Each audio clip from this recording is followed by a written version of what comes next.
Student of 8th class, कैसे हैं आप लोग। चलिए आज हम एक नए चैप्टर की शुरुआत करते हैं। ये जो चैप्टर है इसको बच्चों हम लोगों ने हिस्ट्री से लिया है और आपकी जो बुक है आरबीएससी बोर्ड की चैप्टर नंबर 17 है, जिसका नाम है fall of Mughal empire and the 18th century of India.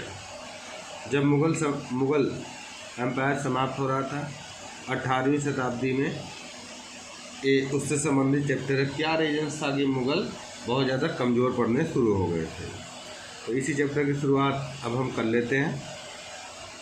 तो चलिए स्टार्ट करते हैं। The Mughal empire had been start in the early 18th century. देखिए, जो मुग़ल काल का पतन था वो अर्ली 18th सेंचुरी में उसकी शुरुआत हो गई थी। Aurangzeb died in 1707। जैसा औरंगजेब की जैसे ही मृत्यु हुई 1707 में, उस समय जब मुग़ल एम्पायर था धीरे धीरे बहुत तेज़ी से कमज़ोर पड़ना शुरू हो गया था। Before that he was the ruling over the almost entire India. उससे पहले जैसा आप सभी जानते हैं कि ब्रिटिशर्स का जो शासन था पूरे भारतवर्ष में था।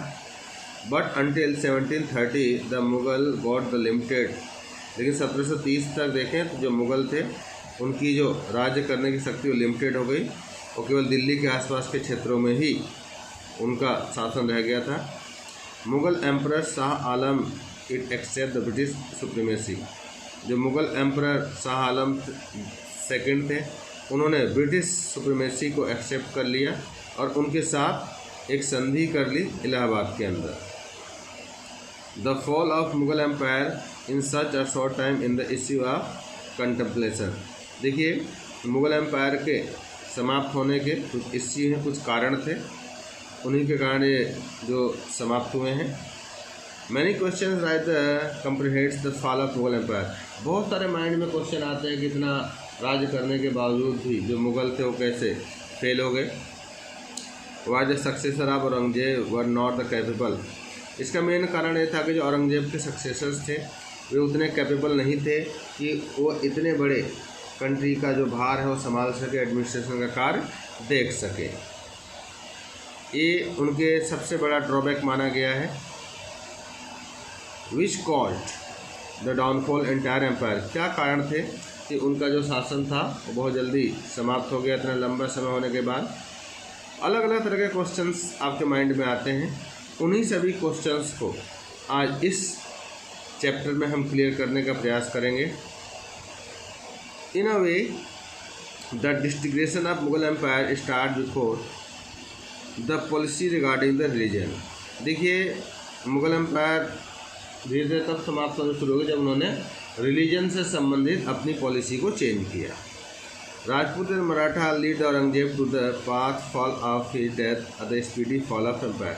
देखिए, जो मराठा थे, राजपूत थे, औरंगजेब की मृत्यु के बाद उनको ऐसा मौका मिल गया, वो अपने आप को आज़ाद करने में लग गए थे। The following were the major reason for the fall empire. कुछ महत्वपूर्ण कारण नीचे दिए गए हैं जिससे पता चलता है कि जो मुग़ल शासनकाल था वो क्यों और किस प्रकार इतनी तेज़ी से क्या हो गया था, समाप्त हो गया था। चलिए देखते हैं। पहला है religious policy of Aurangzeb. Aurangzeb की जो धार्मिक नीति थी उसके कारण भी आप देखेंगे जो मुग़ल एम्पायर है समाप्त होने में इसका रोल रहा है। The Aurangzeb conservative policy related to Hindu. जो औरंगजेब साहब थे बच्चों, वे उनकी जो कंजर्वेटिव पॉलिसी थी वो चाहते थे जो हिंदू हैं, सिख हैं, मुस्लिम हैं, ये सभी लोग मुस्लिम led the very harmful results. और जो धर्म को कन्वर्ट करने वाले की बात कर लेते हैं बच्चों, ठीक है, ये केवल मुस्लिम धर्म को बढ़ावा देते थे, बाकी धर्मों को उतना वैल्यू नहीं दिया करते थे। His policy declare the assistance of Hindu rulers which are the Mughals extend their empire earlier. की पॉलिसी को ना जितने भी हिंदू राजा थे, रूलर्स थे, वे सभी मुग़ल के एम्पायर को एक्सटेंड करने में अपनी अहम रोल अदा करें। Due to this policy Jat, Satnamis and Sikhs oppose the Mughal. इस पॉलिसी से क्या हो गया, जाट लोग और सतनामी लोग ब्रिटिशर्स के मुगल्स के अपोजिट्स हो गए। Maratha organise their local powers, मराठाओं ने अपनी अलग से शक्तियों को ऑर्गेनाइज करना शुरू कर दिया था और उन्होंने एक महान साम्राज्य की स्थापना की। Shivaji walked their feelings of patriotism in Maratha, Shivaji ने ही लोगों के अंदर राष्ट्रभक्ति और देशभक्ति की भावना का उदय कराया। That Aurangzeb could not success the superior of the despite of the strength, क्योंकि औरंगजेब नहीं चाहते थे कि जो शिवाजी हैं वो अपनी शक्तियों को और ज़्यादा बढ़ाए। At the time of Peshwa the Maratha power increase, जब पेशवा का समय था तो मराठाओं ने अपनी शक्तियाँ बहुत ज़्यादा बढ़ा ली थी। The emergence of Maratha power was the main the reason for fall of Mughal, देखिए जब मराठा शक्तियाँ बढ़ गई तब मुगलों को का जो पतन था वो धीरे धीरे समाप्त हो गया था। The beside the Jat and Agra Bharatpur refuse requires the extents of Mughal empire, और इसके बदले में जो जाट थे और आगरा रीजन और भरतपुर के लोगों ने क्या किया, मुगल एम्पायर को एक्सेप्ट करने से इनकार कर दिया था।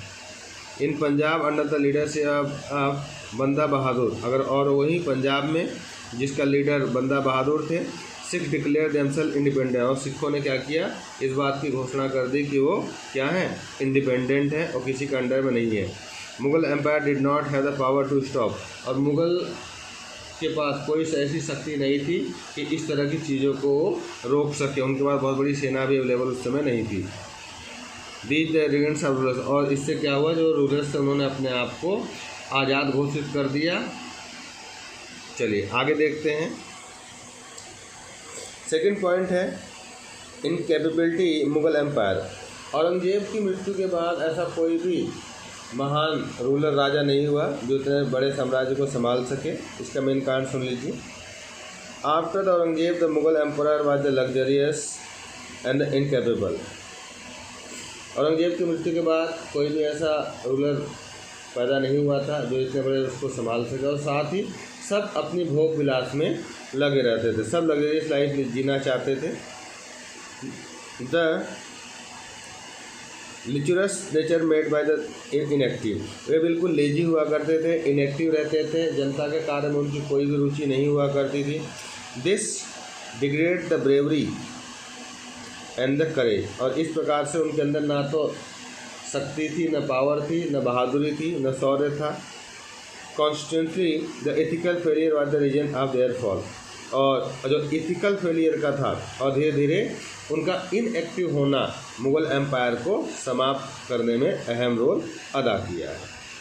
अगला पॉइंट देख लेते हैं, downfall of the federal lords and allied. देखिए with the downfall of the members of royal family the other allied class also to degrade. देखिए मुगल एम्पायर को डाउनफॉल होने में जो भी वहाँ पर राजशाही परिवार थे, सम्राट लोग थे, बड़े लोग थे, और फैमिली मेम्बर्स के जो एलाइड क्लास थे, उनका जो डिग्रेशन शुरू हो गया था।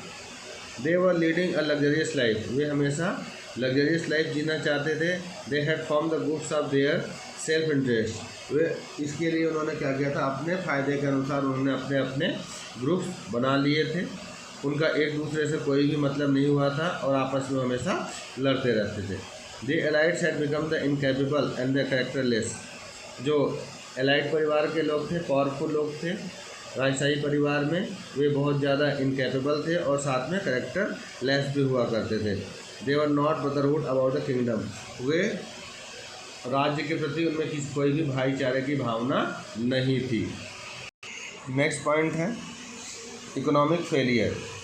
देखिए आर्थिक, Shahjahan build the splendid and the expensive building, Shahjahan ने बहुत ही ज़्यादा शानदार और बहुत ही महंगी बिल्डिंग का निर्माण कराया था।